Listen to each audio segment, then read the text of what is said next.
Schools today still operate on a 19th century Prussian model designed to create obedient factory workers. Rows of desks, standardized tests, and passive learning dominate. Studies show this system suppresses creativity. Only 2% of kindergartners score as creative geniuses, dropping to 12% by adulthood. Yet classrooms ignore emotional intelligence, critical thinking, and practical skills, prioritizing rote memorization. The industrial era bell schedule persists, conditioning students for compliance rather than innovation. Behind every test score is a human story. 70% of teens cite anxiety, depression as their biggest challenge, CDC 2023, yet schools rarely teach coping mechanisms. At home, this student battles financial stress. 43% of college dropouts leave due to money issues. The mirror reflects their silent crisis. Schools train them to solve for X, but not for panic attacks or rent calculations. Real-life skills gaps manifest early, with 75% of high schoolers feeling unprepared for adult responsibilities. Jumpstart Coalition.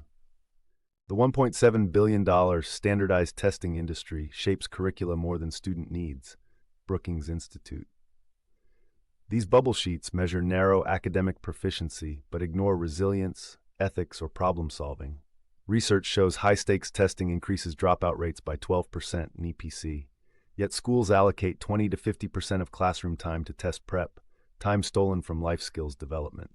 The grade stamp symbolizes a system valuing scores over growth, where a single number defines a child's worth. Straight-A students crumble in job interviews when asked basic adulting questions. 87% of graduates regret not learning financial literacy in school. Employers report 58% of candidates lack critical thinking skills. This scene exposes the gap. The interviewee can recite Shakespeare, but blanks on explain a W-2 form. Universities confirm GPAs predict less than 14% of career success, Boston College. The system cultivates test takers, not thinkers, and the real world demands the latter. Teachers know the system is flawed.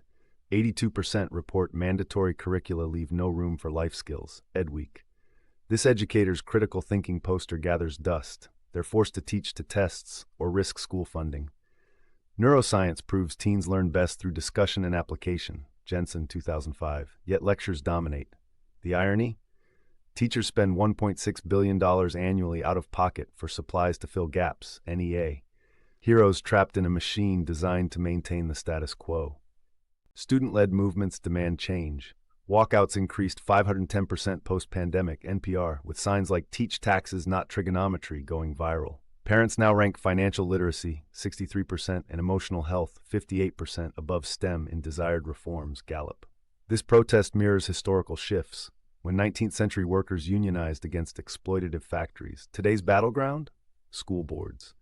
The message: education must serve students, not systems. Even Harvard studies confirm protesting students develop superior leadership skills, the very trait tests ignore.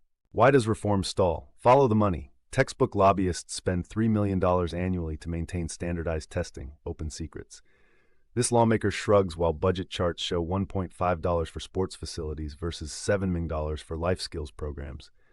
Research proves project-based learning boosts retention by 45%, PBL works, yet legislation favors measurable outcomes, aka test data. The unspoken truth? Critical thinkers question systems, compliant workers don't, and the 1% profits from the latter.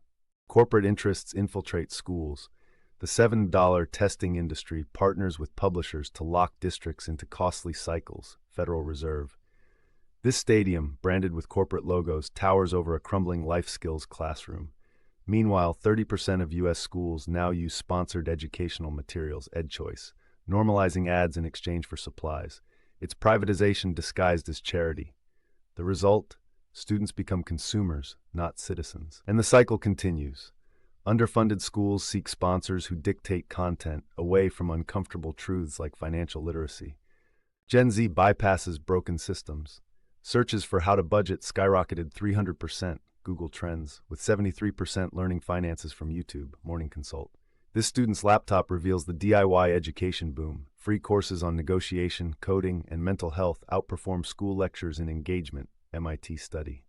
Platforms like Khan Academy now teach 120 MEM+ learners annually. The irony? Schools punish phone use. Yet smartphones deliver the practical education they refuse to provide. When institutions fail, the internet becomes the teacher. The hope emerges where systems adapt. Finland's model, minimal testing, maximal life skills, produces the happiest students, OECD. This classroom buzzes with debate on real issues: how to spot media manipulation, negotiate your first salary. Neuroscience confirms such active learning increases retention by 90%, PNAS. The once disengaged student now raises their hand, proof that when education respects human needs over industrial ones, engagement follows. The tools exist. The research is clear.